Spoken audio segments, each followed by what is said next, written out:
Hello, everyone. Welcome back to another episode of Bitcoin in Real Life. Seems I have a question from a viewer, and Joshua Sherman. Um, I guess you've seen my Bitcoin trade episode 259 series finale. Um, do you recommend Bitcoin for personal? I recommend Bitcoin for everything. Um, as much as you can, possibly. I know right now the infrastructure of Bitcoin, the software development, all this is being built out right now.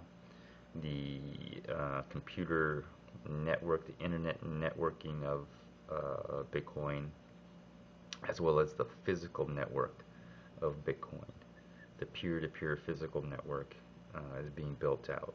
And so I recommend if you can use your Bitcoin for personal use, absolutely. Matter of fact, you can do that right now, and so yes, I recommend Bitcoin for personal. I recommend Bitcoin for everything. To me, Bitcoin or any other cryptocurrency, you're opting out of the current system. The current system um, that my personal opinion, I feel is very restrictive. Um, Also, you may not have a choice because once you choose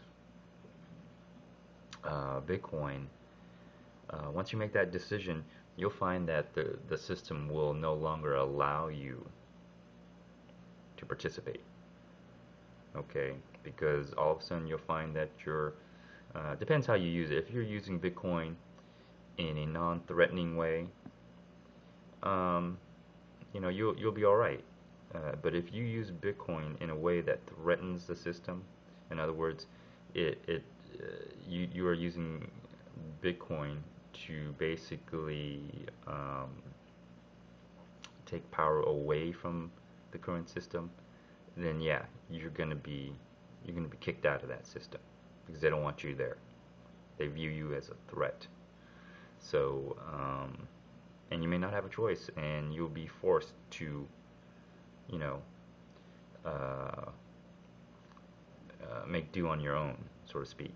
So, and then I think you had a second question here, which was, I never heard you talk on minging. Minging. I'm assuming you mean uh, mining. I do talk about mining, although I don't mine in the way that most people would mine bitcoins, like those mining rigs, little computer servers with the fans and everything. You plug wires into them. Um, I mine in a different way. I don't necessarily mine newly created bitcoins. Um, I mine already created bitcoins that are unused. So I mine for unused bitcoins, the bitcoins that are probably sitting in every Bitcoin wallet. That's what I mine for. Um, the mining I'm talking about, a lot of things that I do are involved in bringing Bitcoin to the physical world, making Bitcoin real. And so, in order for me to do that, the way I mine Bitcoin is with the human computing power, using the human bioelectricity, basically developing the peer-to-peer human network. And once you have, there's obviously a virtual network going on. There's obviously, some virtual mining going on. But I feel strongly that with that virtual reality, um, physical reality and virtual reality are one and the same. And if you have to match them in order to make them even more powerful, so if you are virtually mining or you actually have a mining rig, whatever, that's great. Now we have to match that to physical reality with other people, and you know, uh, having, this concept is, I didn't make this concept up, okay? Actually, it was in the guidelines of the FinCEN guidelines that came out on what is a miner, all right, or who is a miner. And they talk about miner, user, and investor, you know, somewhat. Uh, the user, the miner, and investor are all the same people. And mining, investing, and using are all the same thing. Okay? So I do talk about mining. It's just not in a way of computer chips and how much power consumption and hashing rate and all that.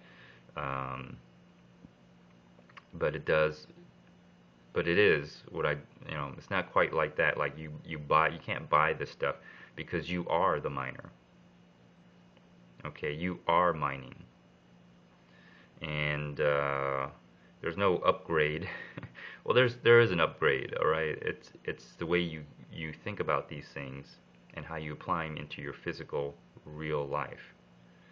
Um, so, anyways, I do talk about mining. Matter of fact, in my previous video, I did talk about mining, how I set up nodes in the Bay Area, San Francisco Bay Area, Oakland, Berkeley, San Francisco, Hayward, um, all the places that I've been trying to set up the actual peer-to-peer, or you could say person-to-person network, which can't be stopped. You can't stop that. So, anyways, I also think I believe you had another question for me here, and boy, you've been watching my videos. All right, so here's the other question that you have for me, and when you saw Bitcoin in Real Life, episode 03. Let me see here. What did you're asking, do you do Bitcoin full time? I like your talk on building an army with live breathing soldiers. Okay, I do, well, I don't have a job. I know a lot of people who are engaged in Bitcoin, they have a job and then they do Bitcoin on the side, or they use Bitcoin on the side, and things like that. When I started to use Bitcoin, and yes, I do Bitcoin full time. How I got into Bitcoin was I was a victim of the financial meltdown. I think everyone was a victim, and in some ways we still are victims. I mean, we're just the the the the how can I say this? The victimization of the citizens hasn't stopped. It's still going on. I mean, we're being preyed upon every day, and it hasn't stopped, really. But anyways, I did lose my job during that time, and in some ways that's a great thing, because if I did keep my job, I'd probably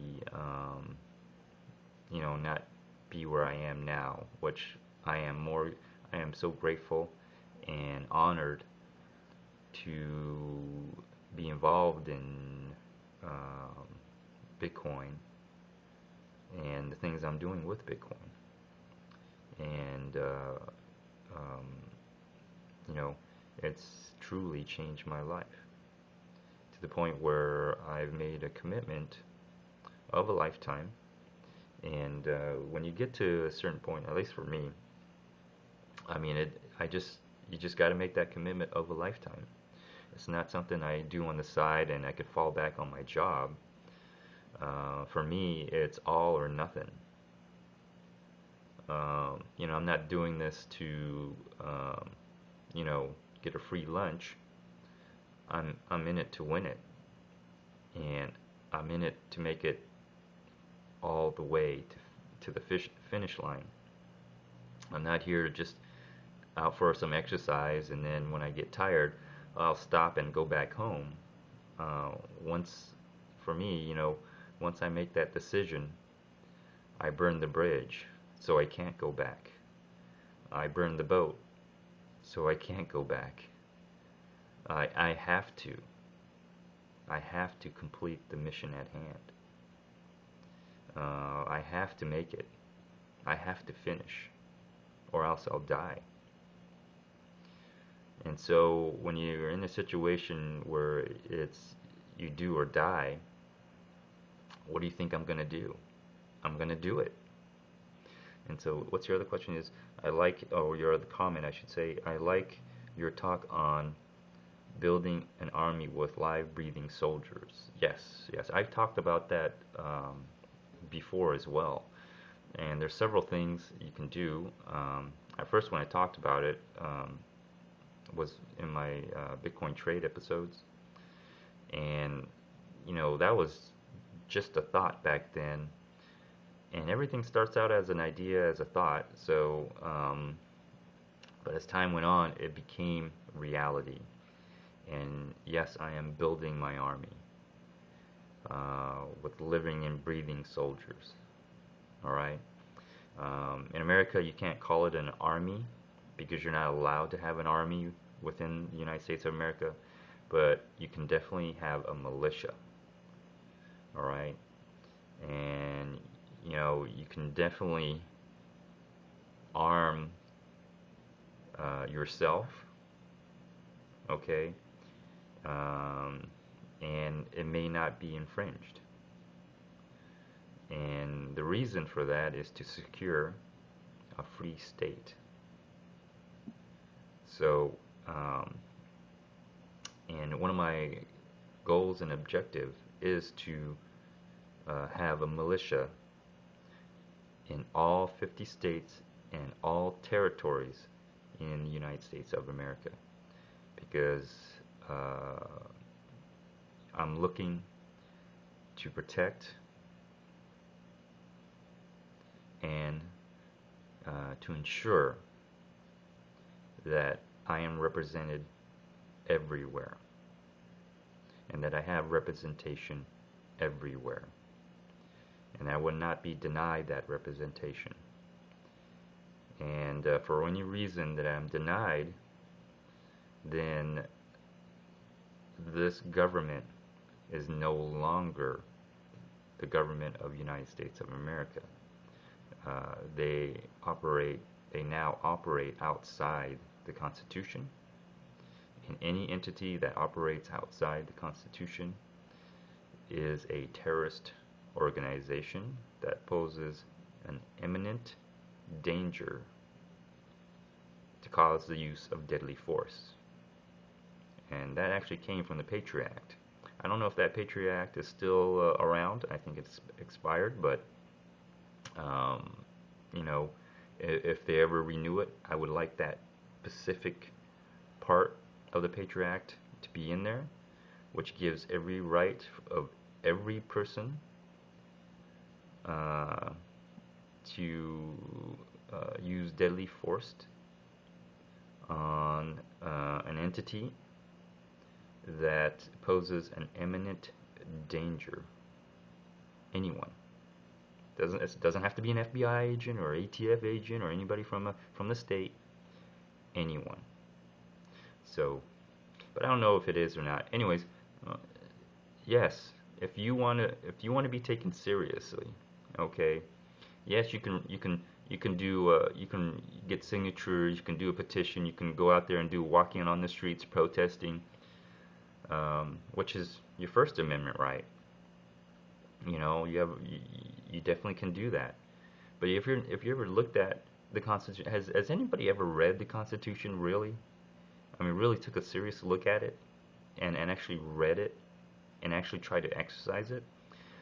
You'll find that the way, at least the way I see it, in my opinion, is all right. We can talk, but talking doesn't mean anything without the action. You know, without a show of force, and that's where the Second Amendment comes in. If you want to be taken serious, you have to show up with a show of force. Not that you have to use force, but knowing that you have force and you're willing to use force. And you have the capability of using the force as well.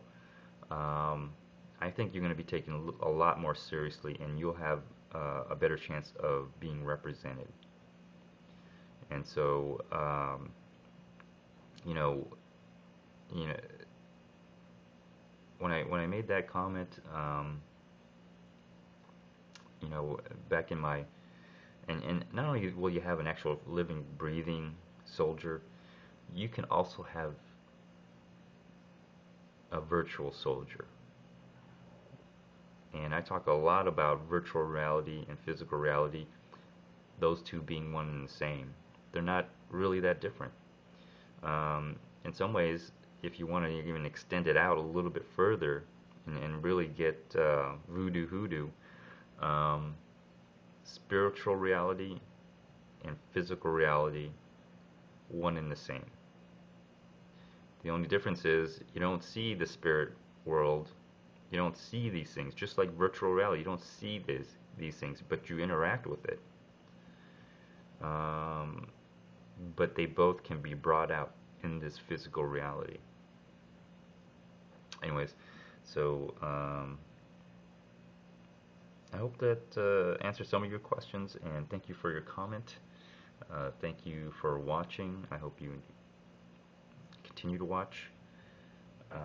Feel free to ask any question anytime. This is how I usually respond to questions. So,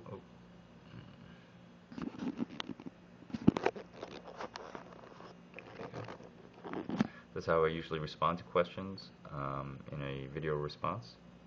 So, I guess this concludes this episode. Feel free to like, dislike, leave a comment, or do a video response. Until next time, stay tuned.